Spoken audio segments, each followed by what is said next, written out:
This week on the SA Rugby Oak podcast. You don't know what to expect, but there were loads of people. It was fully booked, and then they overbooked. They had tables everywhere, everyone in their Bok jerseys, flags everywhere. Or I'm a Boka playing everywhere. It was just nuts. Other world can't accept that Frans Malherbe, the beautiful, barrel-chested man, is not the greatest scrummager of all time, and he played 65 minutes of that final. So how you can justify that 10 players out of 2 teams who lost the showpiece of the year at an embarrassingly early stage could get anywhere near that team? There are players from Ireland and there are players from France that deserve to be in that team. I'm not taking that away from them. But it just shows how much the Northern Hemisphere, how World Rugby was desperate for the Northern Hemisphere teams to win. Absolute disgrace of a World Dream team.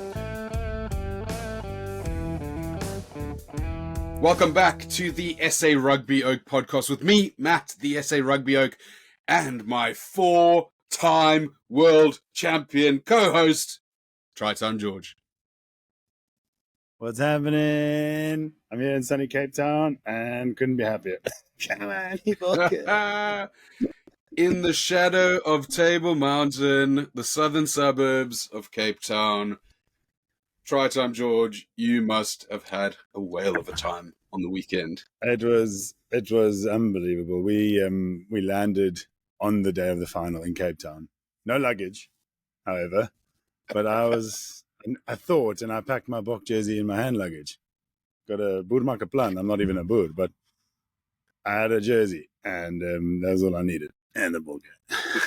That was all you needed, apart from a couple of brandies, a couple of beers, maybe a burry roll. What did the build up to the World Cup final day look like for you, George?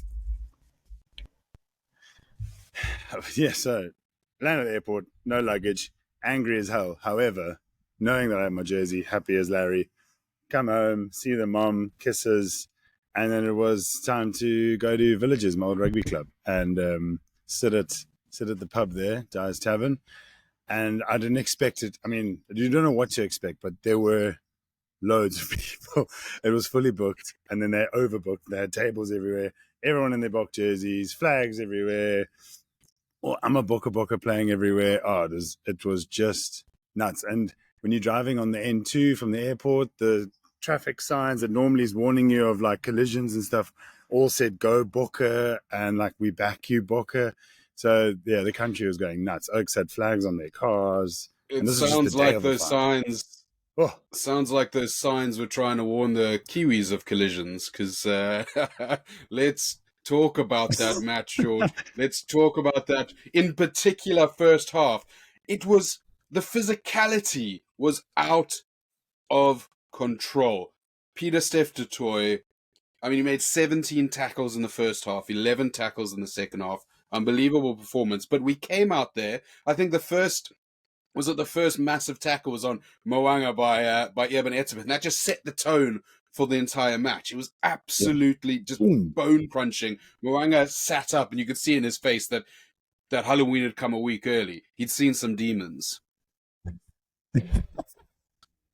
He saw a massive Eben demon. I mean, he got set up horribly there by Brody Retallick with a hospital pass, and he just lined Eben up to just break some ribs. But, I mean, fair play to the guy. He got up and carried on playing. But that might have been a reason that set him off course and miss a kick. I don't know.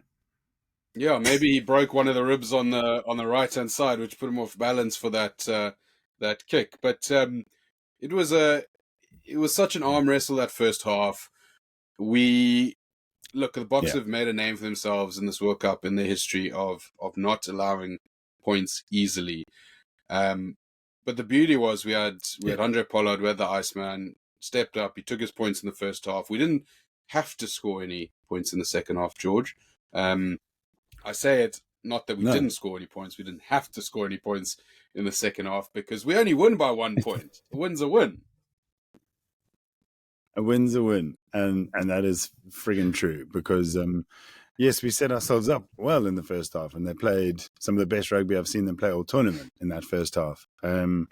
They took it to the Kiwis, and I mean, the Kiwis would have expected it, but I don't think they expected it considering we just had 2 back-to-back humdingers of a game. So you think emotionally, the Boks, they're probably not going to be fully up for it. Well, that's what you heard a lot of before the game.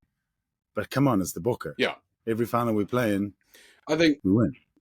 So I think we know that how was to win probably the finals. case in the semi-final, but you can't tell someone in a final, last game of the season, not to empty the tank completely, especially a Bok team. But the physicality started straight away, and actually our nightmare happened straight away. Within 2.5 minutes, Bongi Umbonambi, absolute hero of this World Cup, gets knocked out of his second World Cup final in a row with injury. That's talk us through it, George. Well, when I saw the emotion, I almost cried in front of a lot of people, and I don't think I'm quite an ugly crier, so I didn't do any of that. But when it happened, at first I thought he was okay because I was strapping him up, and then the focus was on this card that was coming, and initial reaction was that shouldn't be a card. It's just like a rugby incident. Watched it over and over and over, and I was like, no. Also, I had a few brandies and beers, so I'm like, no, it's the final. Let the boys play. Bongi's fine. Mm. Then when you watched it again, and I watched it after the game, it looked pretty, I don't want to say deliberate, because I don't think Shannon Frizzell was out there to hurt someone. But if you think about it, the Boks have one specialist hooker in the team. Let's get him off in the first 2 minutes by landing on his knee with your full body weight and grappling around the neck. But initial thought, shouldn't have been a card. I agree with you. I don't think Shannon Frizzell, I don't think any player, with the amount of respect between those teams, go out to hurt a player. Certainly you'd go out to try and take Bongi out the game physically fairly as a tactical thing. You'd target him. But I think that it was a poorly timed challenge. And the problem was, not only did he grab him by the neck, but he then he rolled back and landed with his full forces on that awkward side of the knee that is going to tear ligaments. And I actually didn't realize that it was a rule, like in the NFL. NFL have a rule to stop what they call chop blocking, which is targeting the knees. And I guess the rule that they were describing is protecting the player's knees at ruck time. So apparently they don't protect the neck or back, but they do protect the knees. Which I also get, because it was kind of like he came in at an angle, he grabbed the neck, and then he rolled. His roll almost brought him into the side of the ruck rather than straight through it. I hated that it was a card, quite frankly. Yeah. But Bongi, I mean, Rassie Erasmus, what a genius! Doesn't take Bongi off injured. He subs him in the second minute, so that if all goes wrong and we need someone to throw in the line out, or we need a scrummage or something, Bongi gets another however many minutes of treatments and can come back on. If Dion, who played 88 minutes or 87.5 minutes of a Rugby World Cup final, and yes, he couldn't hit a line out to save his life, but gosh, he was super effective in that game. He was all over the show. To think that mentally you're not going to be in that headspace within 2.5 minutes and go, oh crap, you're not. You can say professionals are, but you're not, because you're thinking, okay, 45, 50 minutes time, I'll be on the pitch. And he came on. Yes, like you just said, the lineouts weren't great. It wasn't that he was throwing skew. It was just that the Kiwis had his number and they were jumping in front of our jumpers and they got it. So, yeah, exactly. But he scrapped that. The guy had a freaking hell of a game all over the show. He was at every single breakdown, George. Every single breakdown. He has an engine on him. That's what Brandes does for you. He was everywhere, and he just, his face at the end of it was just pure, like, relief but joy. It's just like there's a photo of him cuddling the World Cup, like it's the greatest thing that'll ever happen, and he's like, but I actually think that once again, I doubted Rassie. I should never doubt Rassie, but I said he should have brought a specialist hooker into the team. I was touting Joseph Dweb. I think he's had a great season. I think he's a great player. But one thing that I will say about that situation in particular, you almost wouldn't want anyone else other than a 37-year-old journeyman who's worked himself to the bone to get where he is, who has had 20 years of experience playing at the top level, to come in at a moment that actually he did not look like it scared him one little bit. He had nothing to prove except everything to gain. And he handled it fantastically well, and his maturity as a player speaks volumes. Yeah, you could think that his lineout, the Pilford lineouts, would have thrown him off his game and have had a bit of an off one, but he just carried on. Carried on. It's the World Cup final, baby. We've got to keep going, and he did, and he pushed through, and I love him for it. Absolutely, Brunners all day. Dion, absolutely love you, my friend. But it wasn't the only card of the game. Oh. Barnesy, who I thought actually had a pretty good game. I thought the ref team had a good game. There's always going to be errors, and there were errors on both sides. But I thought they handled themselves well. If a little bit itchy trigger finger, Barnesy, what did Trevor Noah used to say, handing cards out like it was Christmas. That first one, Sam Cane, Jesse Creel, talk me through it. I mean, immediately as you saw it, you're like, well, judging by all the other red cards in this tournament, that's got to be a red card. And to be fair to the ref, because the hate that the refs have been getting is directed at them, the TMO made the ultimate decision in the end, because Barnesy gave the yellow. But that's so don't hate on him. That's the beauty of the check system as well. But you've got a TV system that you can technology to watch it over and over and go, do you know what? Actually, there is no mitigation. He went in not upright. I do feel for him though, because it's got to be the worst feeling in the world to be the captain of a team and then get a red card, first ever red card in the final. However, he did just smash someone in the face with his shoulder. I think and that sucks. It really does suck. People are talking about Jesse change direction. There's a camera angle where actually Jesse doesn't change direction. His head turns, but the camera angle shows, unfortunately, Sam Cane stood up, staring right at Jesse. Jesse's movement doesn't change dramatically, and he lines him up and hits him stood up, which is poor technique. I don't think there was anything malicious about that at all.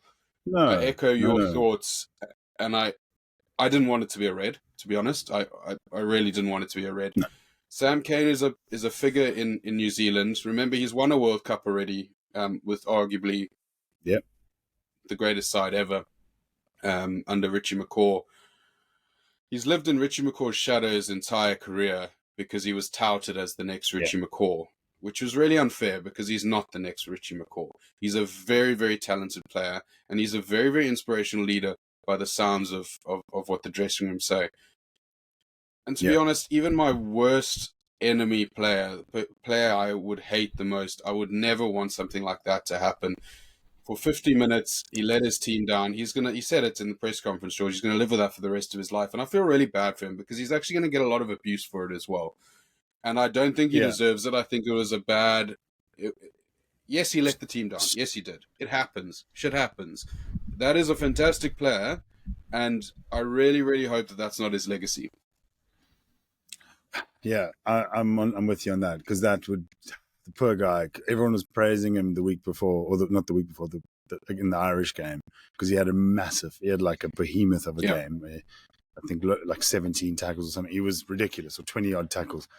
And for it to end like that, not great. But yeah, unfortunately, like you said, it was the final of Magic cards, dishing out cards. It was Christmas. There were cards everywhere, because then you take us on to the next card, which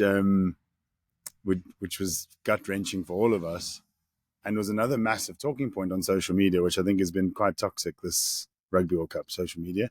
But that yellow for Sia, I thought, well, here we go, game over. Not game over, but his game over. They both got checked.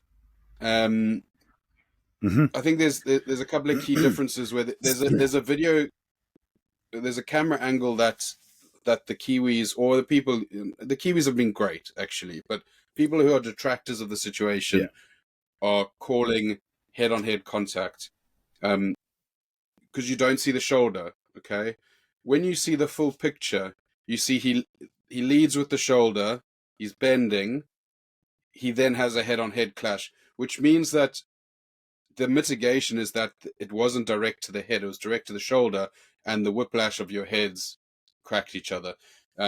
So there's an argument that actually it wasn't a card at all. In this World Cup, it probably was a card. It was probably a yellow card, and that's fine. And gee, did we suffer while he was off the pitch, being down? The Kiwis were galvanized. They were coming at us. Did. Barnsley made a great call to pull back the try for that knock on. We then, I think it was in that period where they then scored their try from when that happened. Yeah. But George, everyone's saying it's forward. What happened there? You've looked at it 1,000 times. You've sent me numerous messages. What happened? Because I've looked at it in real time. It looks forward. In real time, it looks forward, and when you see there's an angle, it's not directly above, but it's pretty much above. Talia is going down before the 5 meter line. Yes, there's inertia, but he's being taken down not at full speed because he wasn't running at full tilt. He was like stepping. So he's basically falling over. And then when he goes down, he's behind the 5 meter by about 1.5 feet. The ball lands about that far away from the 5 meter. So you think, is that inertia? Is it forward? I don't know. But I say it's not a try, but I'm South African. I mean, we won the World Cup, so I can't complain. But in my opinion, if they took that to the TMO, I know the TMO said it's fine, but he didn't thoroughly check it. I think he just looked at one. Yeah, I think it should have been looked the back of his hand, but it should have been looked at to make it not a controversial try. I think it's been swept under the rug because we lost it, but it could have been the other way around, and we could all be talking about that. Where, in my opinion, even if the ball goes out the hands, there's a fantastic saying about the difference between art and pornography. Okay. And this guy, and I don't remember the name of the guy, because obviously there's a lot of nude pictures in art and all the rest. And this guy says, I wish I remembered his name. He says, I don't know how to describe pornography, but I know it when I see it. Okay? And talking about the difference between art and pornography. Now, I don't know how to describe that in the rules wasn't a forward pass, but I know it when I fucking see it, okay? That ball, whether it came out slightly backwards or not, then hit the floor and rolled forward, bounced forward to give the other team an advantage in front. It's a knock-on or a forward pass. You can choose which one you want to call, but I know it when I see it, George. Yeah, I know it when I see it. When it happened, I was losing my mind. And also the try that was disallowed, I was saying earlier, it happened. The line out happened, and I was like, I was the only one in the pub. That's a line. I was screaming. We were shouting as well. And then, we're going to check something. And I was grabbing my mom, shaking. I was like, Mom, it's and then, yes, it was a knock on. So I was like, yes, I should be the TMO. Yes, man. We should be the team. Yeah, every single game. They should bring try time George. Should be the team. Yeah. Yes. Yeah. Fuck him. It's a knock on. But anyway, so give them the try. Fine. It's done now. But there's something I want to bring up, and I know it's not. There's that. Is his name Matt Wilson? What's that? The Scottish coach, Aussies. No, man. You're talking about the Irish guy who doesn't know what he's talking about. That lost about 1,000 no, he's not Irish. He's an Aussie. He's an Aussie who coached Scotland, and he lost 14 of the 17 tests he was a coach. But it was brought up in a studio situation with him, I think it was Kearney and Hogan, so Irish people in the studio, and he said how gutted he was for New Zealand because South Africa got that penalty where the ref Barnes realised actually shouldn't have been a penalty. but I think there's a rule where you can't overturn it now because it's gone beyond a certain point. And he was like, the South Africa loses the game. Dude, it was on the 18th minute. You can't say South Africa loses the game because we don't get that penalty. BS. That's for him to be in a studio BS. talking rugby. He needs to get shanked. You need little Bo Peep on that. That guy can't have any more airtime. What a He's a complete toxic moron who knows almost nothing about rugby. He preaches about a game that he wants free flowing and passing the ball. Go and watch Rugby League, as John Smith said. The guy is an absolute, and I don't say this lightly, arsehole. He made himself look such a fool on that panel with the Irish pundit who was running the panel was questioning him, being like, you can't say that. And the other two guys were like, you're being an idiot. Yeah. It's the same as the argument of when South Africa beat England in the World Cup in 2007 to say, well, the try that was never allowed doesn't matter because we scored more points than them. Well, no, because that would have changed the dynamic of the game completely. So if we hadn't got that point there, we would have been playing a different game to get more points. Now, I don't want to give him more airtime because you're right. Social media this World Cup has been absolutely toxic. The world in union has gone to shit, okay? There's been so much angst build up, and I think it's a rollover from maybe COVID, maybe the Lions tour, there's so much angst and aggression at this World Cup. I'm actually relieved it's over. Obviously, really happy that it's won. But people like that are detracting from our game, okay? If you want to come at our game and you want to talk crap about it, come with positive solutions. Don't crap on the ref like South Africans get shit for. Don't talk about stupid changes that you'd make that would change the game completely, taking out scrums, all the rest of it. Come at the game and make a difference with a really good point, not some fucking arsehole dream weaving crap. Sorry, George. You've got me hot under the collar here. My new samurai shirt collar. Yeah, Thank you, Samurai, for sending me this lovely box shirt. I'm sorry. Beautiful. It is. George, it looks like an old-timey classic. It's a beauty. Love the little proteas. But gee, we've come away from the points there a little bit from that game. But you're right. You know, an idiot like that saying points like that won them the game. 3 points at the 18 minutes, it would have changed the game dramatically. We wouldn't have gone for silly drop goals later on. All the rest, it's moronic to say something. If that was in the last minute, we can talk about it. If that was in the last 10 minutes, we can probably chat about it. But let's get back to what really matters, and what really matters is world champions. Let's talk about the team. Yes. Let's start up front. George, Frans Malherbe, Kitshoff, Bongi. We've talked about Bongi and Dion, so we can just we can crack on with Bongi's been incredible this World Cup, and to go through the pressure of the Weitkant incident and all the rest of it in the build-up. Dion Fourie, we've talked about, smashed it. Steven Kitshoff actually had a very impactful game as a starter. I think everyone maybe... Oxen Chair's game, we're going to talk about him later. He's getting great pundits for coming on and destroying scrums. That's what Steven used to do. Now his role's changed. And Kitsy has to dominate and break down the scrum from the beginning of the game. So it's a different kind of role. And he was really strong in the scrums.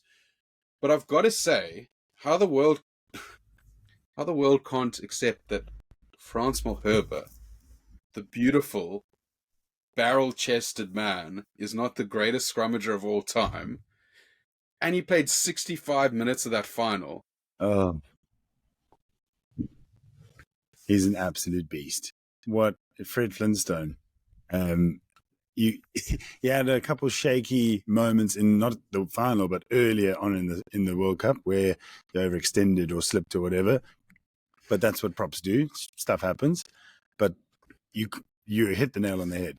He's the greatest scrummager of all time. Sorry, Oosterhuis, I love you to bits, but yes, so man, Frans Malherbe.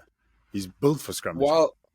While we have scrums in our game, your props should scrum.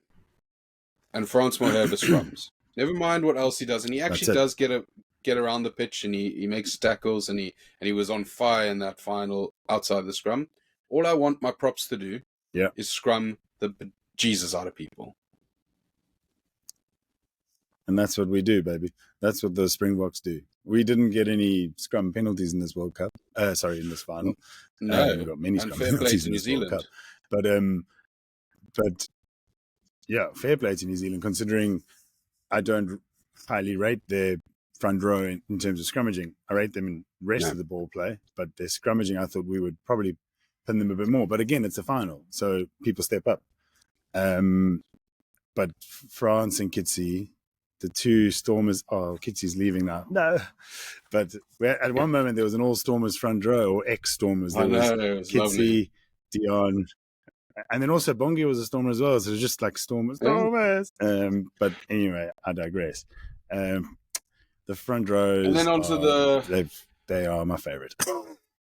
Yeah, they're actually my favorite as well. They're the superstars of my teams. But we've also, obviously, locks. We had 4 of them in the game, but in particular, Evan Etzebeth and Franco Mostert. I mean, Franco Mostert had a hell of a... If someone who would have been a bomb squad member, if Luet had been there, most probably had one of the best runs of games I've seen in his career. Yeah. Absolute hero. Evan Etzebeth has been talked about so much. 16 He's just such a dominant player, and the difference were those dominant tackles. Yes, the lineouts struggled, and that's probably not necessarily his fault because there was a Dion coming in to throw it, but that he'll take that personally.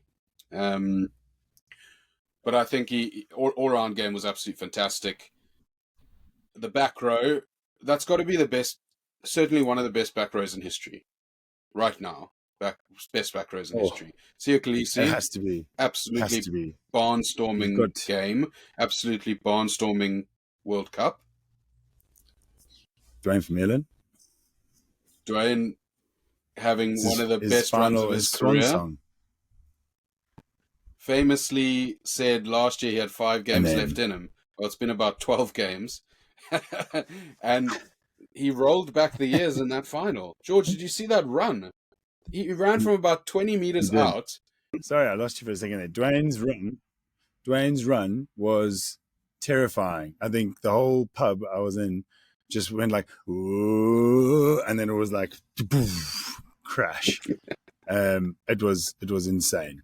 I mean, he didn't absolutely run through the people, but it was just great to see. It was like Thor just running full tilt into Valhalla. Glorious. It was great.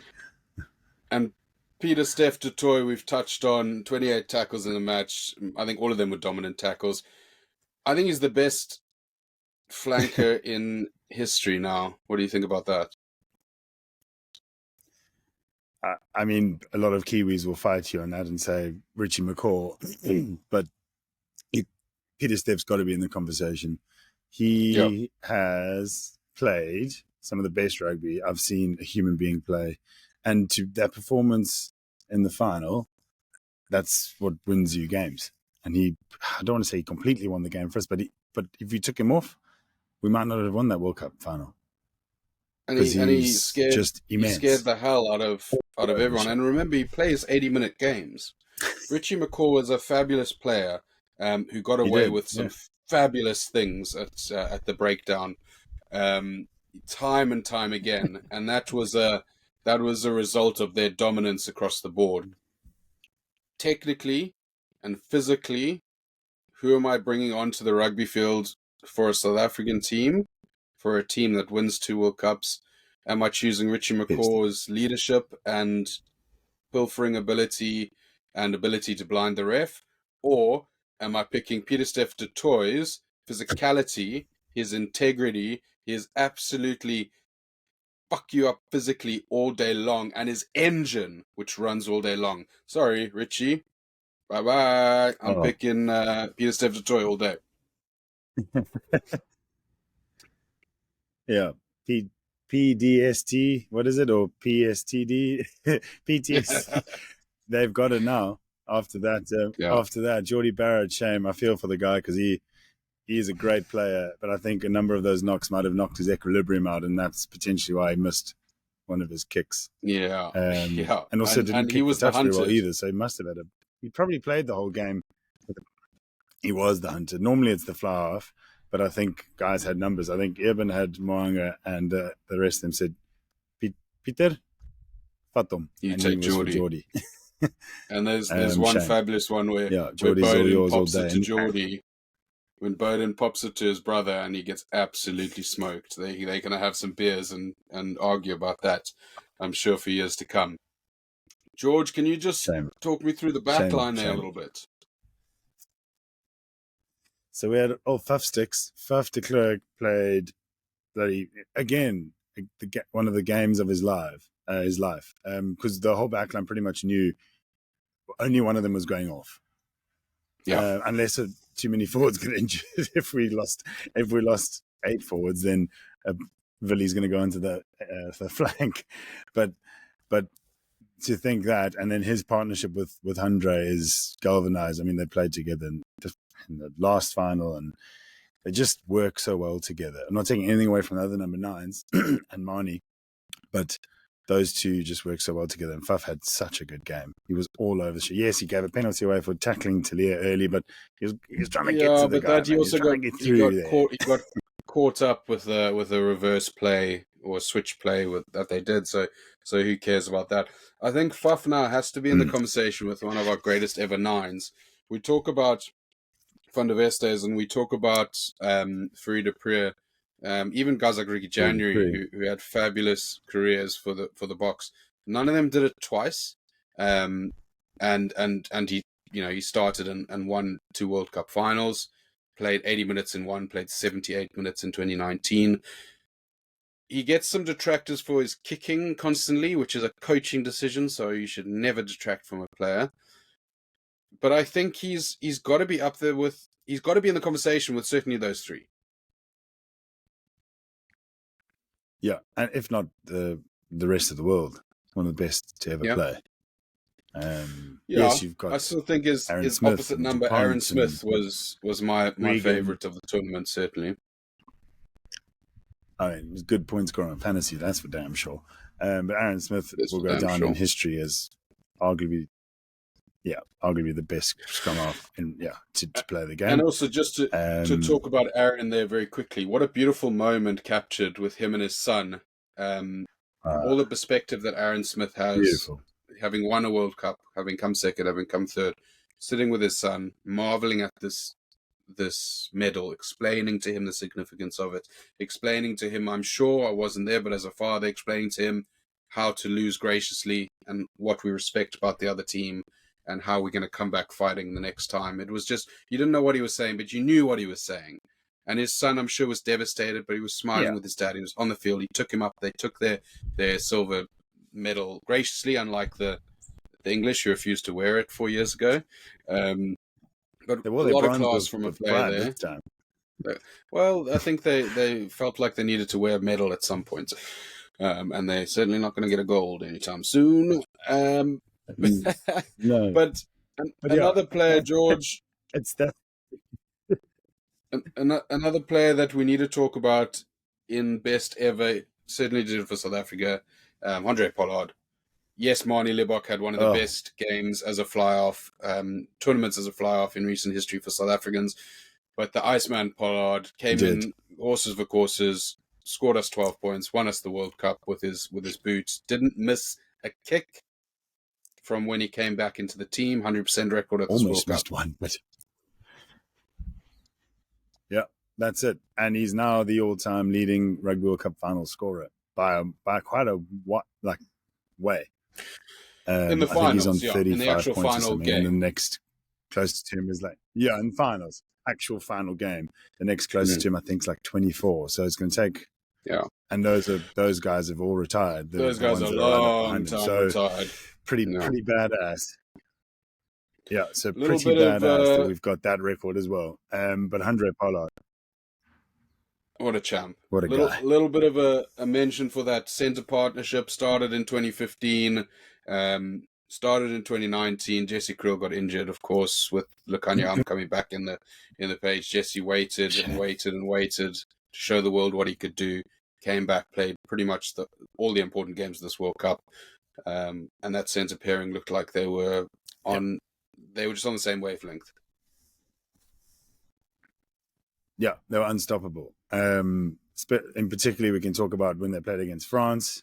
Immense. I mean, yes, Jesse was he man of the match, or he should have been if he wasn't, but incredible. And then I think it might have been Damien Bongi, Delinda but just having... he certainly was a... Oh, yes, yeah. And yeah, he could have been man of the match with the way he defended the line like he was defending his country. But then Damien Delinda and him together, I mean, they felt that pain in 2015 when we lost the semi to the Kiwis, and they were young. Jesse was 21 in 2015. He was a kid. And there's that famous image, and George, Damien, I think, was 23 or 20. There's a famous image of Sonny Bill William lifting or grabbing Jesse Creel at the post to pick him up and give him a hug. And the legend is that he said to Jesse, "But for a few kicks and passes, you could have been lifting me off the floor." Powerful words from a Kiwi legend, and you wouldn't be surprised if Creel said something similar to those boys on Saturday night, the Kiwis boys. Definitely, and I think the Kiwis were. I mean, yes, they were gutted. You saw guys crying. I mean, as we would be, but I don't think they mind losing to South Africa. It's no better team to lose to in terms of Rugby World Cup history and just in general history between each other. I think, and you saw that little post awards interview with Sia and then Ardy snuck in there, and they cheered up the South. Like, yeah, they're on they're the same WhatsApp group. They know what we're about. Happy to up the South. They back three though, George. But yeah, Jesse and Damien, immense. That back three, outrageous. Arendse, Colby, Willemse. Only one starter from the 2019 World Cup final in that back three. Arendse wasn't there. Yeah. Damien was carrying the tackle bags that tournament and learning his trade. Yeah. I thought Damien had an outstanding World Cup. He had an outstanding final. He cemented his place in there at 15, and I applaud that for him. I thought Arendse, unbelievable for his size, how much he wanted that. And Cheslin Colby, I mean, that tackle on Will Jordan to let Kwagga pop the ball out of his hands at the end there. Arendse's try-saving tackle on Rico Aoni. These guys are world class. And they're young, man. Okay, Chesy just turned 30, but Damien's 25. Currently, Arendse, I think, is he 27? 27. I think he's 27. So we've got players to look forward to. Well, I say look forward to. We got them now, so we got them. And what a back three! Like we used to call Cheslin and Kirtley the Power Rangers because they had their scrum caps on. Maybe Damien should wear a scrum cap, and then it's morphin' time, and they can play some silly buggers there. It was Mighty Boca those Rangers. Back three were just incredible. I mean, it was great. Yeah, the Mighty Boca Rangers. I mean, Damien off the kickoff immediately set the tone because he got it and then he kicked it out and it was a great clearance. And I thought, all right, we're gonna have a good game today. It just immediately settled me, and I'm sure it did the rest of Africa because if he shanked it, you thought, shite. I'm not sure I was settled that entire World Cup, to be honest, team. George. No. But I know what you mean. I know what you mean. That settled my nerves for the initial. Yeah.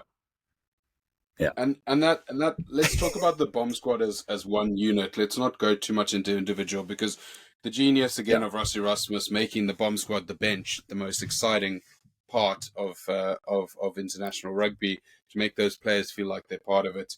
You know, the props that you've got on there. You've got Trevor Nyakane Oxenchair, who was an absolutely outstanding player, who's going to probably push for some starts over Kitsy soon. Dion Fourie, we've talked about. Trev, love him. Again, him and Jesse were injured in 2019. They came back and they got to play their final in 2023. The dance moves a bit of absolutely fantastic. But we've got the bomb squad works because we had two massive massive locks on the bench. Yeah. George, John Klein, and RG Snyman. Those boys. I mean, RG is now knocking the door, being one of my favorite players ever, just because I love him to bits. And he's just. You see, everyone's getting this name on rugby haircut, mountain. dude. Everyone's getting it. You're gonna get it at home as well. I might get one while I'm here. No, I think the divorce will happen before the marriage. He's too big to play. He's a glorious player. And you're right. He's got to be one of the favorite. And to come from 4 years pretty much out injured, to come back and be that dominant at a World Cup, you're outstanding. Sean Klein, a lot have been talked about moving from Ireland back to South Africa. I think that was an inspired move by Rassie. For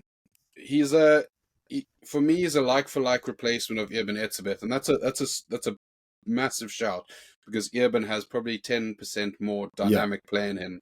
But actually, for the physicality that we require for the bomb squad, he's a like-for-like replacement to Eben Etzebeth. Yeah, I agree with you on that. He's not the exact. He hasn't got all the final little tweaks, but that comes with playing 100 and how many tests has Eben played? 118 tests. Comes with a bit of time, so he'll get there. I think Jean Klein only played 4 for Ireland, 4 or 5, and then he's got more than that now for the Booker. So happy with our future. So 100%. Those guys are incredible. And then moving on to, I know we're not talking too much about in detail of the bomb squad, but you got Kwagga Smith. What? Outrageous. Is outrageous, incredible. George. We have a stat here to read out about Kwagga. It's from Opta Stats. Ooh, read it to me. So, Kwagga Smith turned over or disrupted 41% of the defensive rucks he hit in the 2023 World Cup. That is 13 out of 31 rucks that he hit. The best rate of any player to hit 20-plus defensive rucks. Smith won 10 turnovers in total, including 3 in the final, which was at least 3 more than any other player. And then Opta Stats put here, nuisance. He is a nuisance. He's also sort of a journeyman. He's played sevens, and then when he came into the box squad originally, people were like, this guy he's a bit small. He's silenced everybody. He's irreplaceable. You got to have Kwagga in your team. I think every guy's in our squad team every in the day world would have Kwagga. Yeah. So what a warrior. Love Kwagga. Love Kwagga. Then we had Jasper Visser, who came on and did his part as well. Obviously, he almost muffed it at the end there, but we'll forgive him for that, for our heart attacks. He's a hell of a player. He's been building. He'll take over from Dwayne now. Very happy with that. And, of course, the old GOAT at the end, Willie, 2-time World Cup champion. So much fears, so much love for this guy. 93 caps now. Let's get him to 100. Send him down the river to retire after that. That's it. He's the best finger pointer in the team as well. He knows how to. He knows how to tell. He's the a little terrier these days. Loves it. But you can't take it away from him. Yeah, Strandhond. He's a strand dog. You can never take it away from him, George. No, never. And now he will hopefully, like you said, get 7 more tests under the belt, and then he can retire as Centurion, because he's similar age to us. I think he's probably about 34ish, 33. So he needs. No. We've got the youngsters that are ready to go, and they've already been going. But if he looks at Dion Fourie, he could get to 150 caps. He could. He's only 34 years old. He could have another 5 years left in him. I think forwards have a bit more longevity, even though they do take more of the brunt of the force. I think when you lose a bit of your pace in the back line, you become old news quick. Yeah, true. So we've got the new hot steppers there that are ready to take over. And they have taken He'll over. go. Yeah, Philly will Yeah. go to the Bulls now. Hopefully, they'll tweak a bit of his game, and he'll get another kind of 7 to 10 caps, and then sail off into retirement. And I'll be super happy, and I'll be really grateful for him. But let's move on to the wider training squad. 23 players don't win a match. It's what is it, 33 or 34, or 32? Who cares how many 33. players and coaching 33. staff that are in there?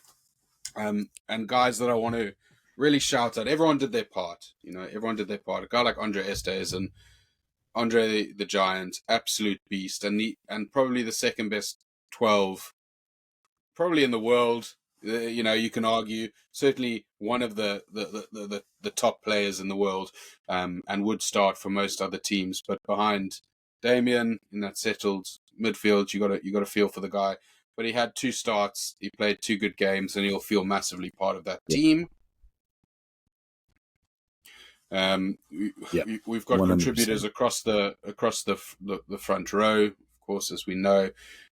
We've got Escom, who came in. He got changed around to be more of a hooker, which might have actually cost him game time in the end. But he clearly is a team player.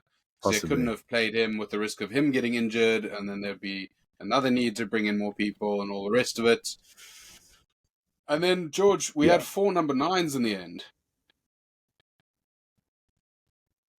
We did. And I think we've got the best scrum halves in the world, apart from DuPont and Aaron Smith. We have got some stock. We are so lucky that we've got some badass scrum halves. Faf Sticks and Querbus obviously very close to retirement. Faf's in his very early 30s, I think 31. And then you've got those 2 exciting youngsters, Grant Williams and Jaden Hendrickse. Yeah. Our future looks bright there with 9s. What and they've players? now got good experience at being at a World Cup as well, and being at a successful World Cup, knowing what it takes to win a World Cup. Yeah. Coaching staff, guys, we're so grateful for you. Russie, Jacques, who's going to be moving on, Felix Jones, the Irishman, another Irishman who's won a World Cup, along with Sean Klein. He's moving on to, I think, England. He was our European guy.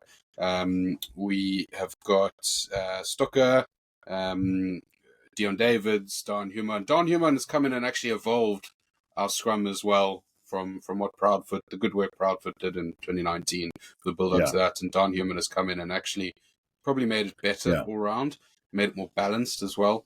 And we saw that as a result of all those penalties. All the athletic performers, physiotherapists, nutritionists, all the rest of it. What a fantastic team. And you have a real sense from those celebrations that they are a team. It's not the back staff and the players, and it's every single one, for one and for South Africa. No.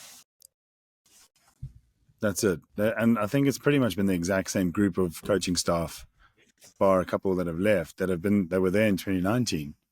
So they've been, Russie and Jacques have built this squad with Sticks as well. Those 3 guys are the sort of the leaders. They've built this awesome environment, and the coaching staff, they just slot in. It's amazing. Yeah, 100%. Yeah, exactly. And it's next man up. I think Jesse Krill talked about the flying V. When one bird gets injured, the other ones come to the front and lead the way. And that was completely evident in the last year of Springbok rugby. After the World Cup, after the celebrations, there's something called the World Rugby Awards. It should be called the World Sham Awards, in my opinion. Look, the world, yes, it's not just based on the World Cup. I get it, European fans. But to have a world team with one World Cup champion in it, okay? And let's just also break it down here. The Springboks lost, to my count, 2 games this year, okay? They lost 2 games. They lost to Ireland, and they lost to New Zealand in New Zealand, okay? They won all the other games, and they won the World Cup, okay? So how you can justify that 10 players out of 2 teams who lost the showpiece of the year at an embarrassingly early stage could get anywhere near that team? There are players from Ireland and there are players from France that deserve to be in that team. I'm not taking that away from them. But it just shows how much the Northern Hemisphere, how World Rugby was desperate for the Northern Hemisphere teams to win. Absolute disgrace of a world dream team. We're not going to analyze it any more than that, George. We know Earben lost out on World Player of the Year, which I feel very sorry for him, because I think, if not now, when is it going to happen? But he lost out to an Ardie Surveyor, and I've got no problems with that, because he's an absolute hero and a champion. What I do have a problem with is someone like Bundy Aki being nominated for World Player of the Year, because now I want to go back to all these people in the chat about the World Dream Team. It's not about the World Cup, it's about the whole year, guys. Okay? Bundy Aki came into this World Cup not the first choice 12. He used this World Cup to become the first choice 12 and had an outstanding World Cup until they got knocked out. So it's the same thing against you. How is he in the list? Like, if you're going to use... And he got put into the Dream Team. He wasn't that great over a year. He was fantastic in the World Cup. But you know who was better? Damon Willemse. Damon de Linde was better. There were other players who were better. It's disgraceful. But okay? Absolutely disgraceful. Who are we? Who are we? We are the world champions. Evan said it best, I think, when the mic was put to his face, and he said, we don't, it's something like winning teams don't do it for the individual, whatever the team wins. I can't remember the exact word verbatim, but he nailed it. You might be able to say it better than him. But, he said something along the lines of, the awards are a shame. You want to win the team trophies. If you want to win individual awards, you should go play golf or tennis. I mean, fantastic. What a ice cold comment. That's it. That's what he said. Bam. And fantastic. After and we said, move on. Who cares about World Rugby? We will embarrass World Rugby forevermore by just winning all the World Cups, as per usual. 8 World Cup adventures, 4 World Cups. The best in history, the best to do it, the best ever. George, and the best ever got a bit of a welcome yesterday, coming back to the Republic. Incredible scenes. Wow, Tambo Airport was flooded with human beings just going bok befok and screaming.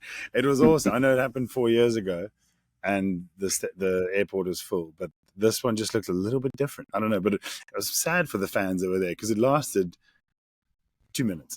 They walked through and chucked the trophy around. Okay, it wasn't 2 minutes. It was maybe 5, but what a welcome home. And then they're going to come on tour and do the trophy parade, the winners parade. And I'm going to go on Friday. Oh, lovely. Give him a little clap and a kiss from me. Maybe make some videos and post it on social media so we can all live vicariously through you. A little bit of controversy with someone in the media team playing Zombie or Rasi at the welcome back party. And it's not being taken that well by the Irish ever since we adopted it a few weeks ago. And one of the reasons, George, and I wasn't aware of this, was apparently that song Zombie is about the British occupation of Ireland and the bloodshed, which now when you listen to it, actually that's a quite a chilling song, not one that we used to rave to in festivals and the rest of it and get absolutely shit-faced dancing around. But actually something with a bit of meaning, and I didn't know that, and fair play. But the Irish in the comments after the Irish are a team or a nation that give it out the best. They give it out the best, George, and it's the funniest and it's the best. But what we have learned is they are one of the worst at taking it, and Johnny Sexton epitomizes that, and it's fantastic to watch them cry. But all the chatter after we beat France, and then the fans started singing Rasi instead of Zombie. It was like, oh, you guys have no culture, stealing our songs, this and that, it's about war. You can't sing it. It's disgraceful. You're letting yourselves down. You're being disgusting singing that song.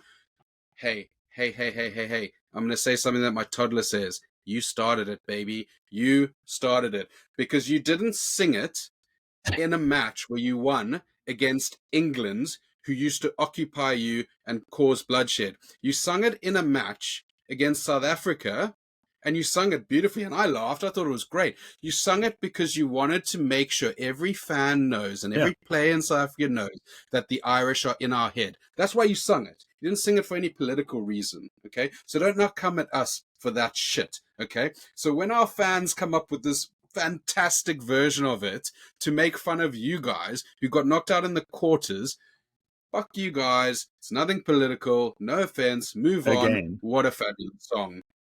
Fair game. Yeah, yeah, that's it, and it works well for us as well. So why not? It's a what's the word? It's like a tip of the old hat to them. Yeah, but a tip of the old hat to them. Oh, good song. We might just adapt it. It's going to be a Christmas number one. Thank you. So we'll take it. We'll take it, and that goes back to how toxic this World Cup is. How toxic this World Cup has been, and if the Irish can't take it, but they were generally very jolly, the worst have been the French. Oh my God, I'd never think the French would support the English against the South Africans. Yeah. But what I really, you look at the Kiwis, you look at everyone who wants to be salty, and actually no, the Kiwis haven't been salty. The English, the ref did this, they gave you the match again. The French take it to a new level. The French, if you look at the comments, hit the translate button. It's fueled with fire.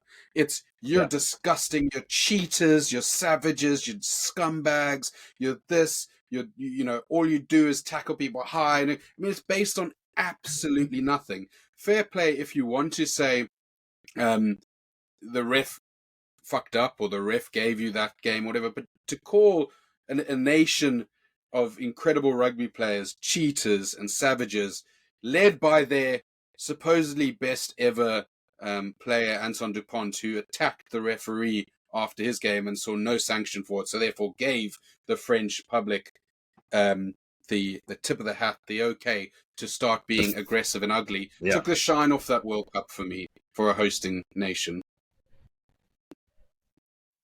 Yeah, I agree with you on that, because I've been hitting a lot of the translate button. You're like, oh wow, that's harsh. Jeez, I didn't pee on your baby. So yeah, they've been not. We can't paint all the French, but we might have to. No, they've just made it. They've made it. Paint me like one of your French ladies. Put this in the Louvre, baby. But yeah, look, you're absolutely right. French... You can't paint all of the French. It's the minority on social media. But guys, if the last 4 years came up with the word salty saffers, which gets me every time because we get hook, line, and sinker reeled into every comment. We're going to have to come up with something for a South African community that actually was quite well behaved on social media, from what I could see, if not a bit boisterous, to the rest of the world who are just a bit of, crybabies. Possibly. I mean, we are pretty bad at it as well. But we're terrible at it. We're terrible at it.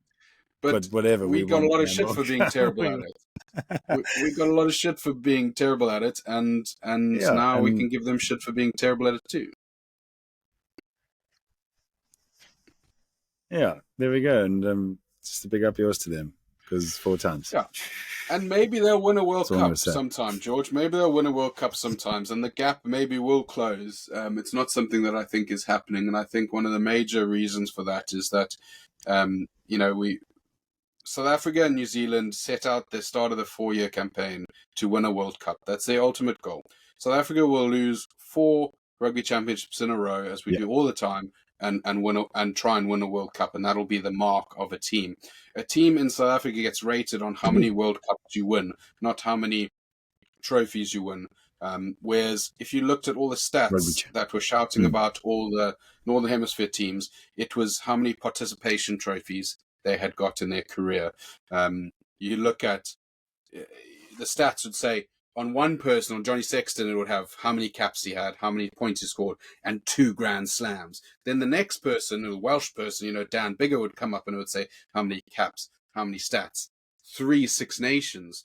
Then it would have a Scottish team that would come up and it would say, how many caps, how many stats, won the Calcutta Cup in 2018. Well, these are participation trophies. The Six Nations is a tier 2 nation trophy now. Officially, it's been discovered. But it's that much of a sham that the only reason to celebrate a Six Nation is if you win the Grand Slam, if you beat everyone else. So when they win the Six Nations but lose, they don't even really celebrate it that much because they know it's not that much of an achievement. And then they've got something called the Triple Crown, which you get if you beat any of the other like home nations. France and Italy are a bit new to this. We'll beat that and we'll get another trophy for that one, and we'll sell it and we'll take photos and the Calcutta Cup. Scotland, the reason Scotland can't win anything at a World Cup is because they celebrate beating England every year like they won the World Cup. And fair play, they're a small nation and that's a great achievement for them. But these are participation trophies, okay? You then have the Lions Tour, which they go, well, we can't beat New Zealand or South Africa. Sometimes we beat Australia. We can't beat those guys. So let's combine all of our forces and play them and see if we can win. And George, they don't even win that. They don't even win that. They have so many things that take their focus away from the World Cup. And the World Cup is life. That you've Yeah, you don't look. Oh, he won a Lions Tour. I don't know when last they won a Lions Tour. Was it? There was a draw against the They Kiwis. drew one against New Zealand once. Yeah, that was a sham. And that was. I mean, you've hit the nail on the head there. It is. Everything's a sham. You got to focus on the World Cup if you want to be the best. You can't just play these tiddlywinks trophies. Six Nations. They put it in there above their bed. Six Nations. You've got a team in the Six Nations that has won one game in 7 years. Okay. You've got another team who's being touted as one of the best. Yeah, in the Six Nations, one of the best Scottish teams of all time, who win like 2 to 3 Six Nations games a year and come third consistently. You've got a France who are a nice team to watch, but can't do it on the biggest stage. You've got an Ireland who are a pretty boring team to watch at times, but can't do it on the big stage. And then you've got an England team that go out there and they do their best during, and actually they've got a bit of balls to them, they've got a bit of pedigree, and they've probably got a wider pool, and they get something like a bronze. And then you've got a Wales team who, like, Wales are the little, it's the little rugby team that did, and they're the one team that shouldn't be doing well that does do well, and that's great. But again, these are not like, there's a competition where half the competition you're playing is guaranteed wins if you're a top tier team, right? Like you South Africa plays in the Rugby Championship in New Zealand, very difficult to get a win. We play Australia in Australia. It's actually very difficult to win in Australia sometimes with the travel, with all that kind of stuff. And the RGs are becoming tougher and tougher to beat and came fourth in the World Cup. Six Nations, down the pan. Sorry. Yeah, you just got to forget about the Aussies, though. I know they didn't do very well, but Eddie came in, chucked a grenade, and left. So I feel for the Aussies, but you've hit the nail on the head there. he did. He just came, I saw, fucked shit up and left. And now he's got his job. Now he's they were arguing, say that the Aussies are but they'll argue and say, well, the Aussies are crap. But the Aussies, they had a tough run, but they were youngsters. They'll be back. Yeah. They will be back. But so there's a difference to being crap. And sort your George, shit up. there's a difference to being crap right now. The Aussies are crap right now, but they are 2-time World Cup champions, and they've had a really rough patch of like in and out of coaching. They are crap now, but they will come back, and the Argentines will continue to develop. Look, George, we can. I'll talk about it all day, and I'll fucking up the South all day. But we're going to look towards the next World Cup. We're going to try the three-peat. We got some key players that we've grown. And if Russie sticks around for a bit longer, we keep that coaching team around. I wouldn't put it past us to give a real good push. as long as things don't get too political. But I think, we've done it. We've done an hour here, George. It's one of the longest pods of the season. There's been some rants. There's been some celebrations. There's been some glory. I think it's time to probably tie it up. Before I go, I just want to kind of say a couple of bits about the podcast, a little bit of information, guys. We started this podcast at the beginning of the World Cup. It's something that George and I have been talking about for years. Obviously, I've got a bit of a following on social media.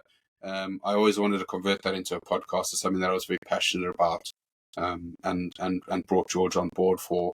And the idea of the podcast was the SA Rugby Oak podcast it'd be my podcast. I'd interview loads of people. I'd try and get hold of players. I'd talk, and George would come in as a character from time to time and be part of the kind of wider family.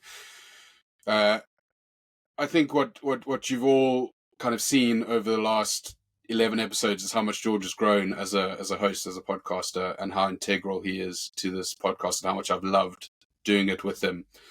So what we're going to do, starting from next year, because we're going to take a break now, and start up in January again and cover the domestic stuff and going into the international season. But we're going to do a little switch and bait, and change the name of the podcast, because I think it deservedly so. It is no longer the SA Rugby Oak podcast. It is definitely a podcast that is joined 50-50 by myself and by George. And we're going to change the name, George, to little change to the Rugby Oaks podcast, because George and I together are the Rugby Oaks. So keep an eye on it.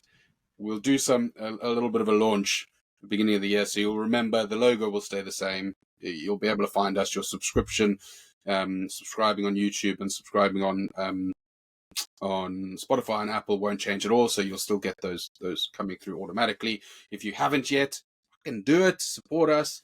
Check out the old footage. We'll still keep going on SA Rugby Oak on Instagram and Try-Time George on Instagram. But George, I've had an amazing, what has it been, 6 weeks, 7 weeks, 8 weeks? It's been epic. Thank you so much for joining me.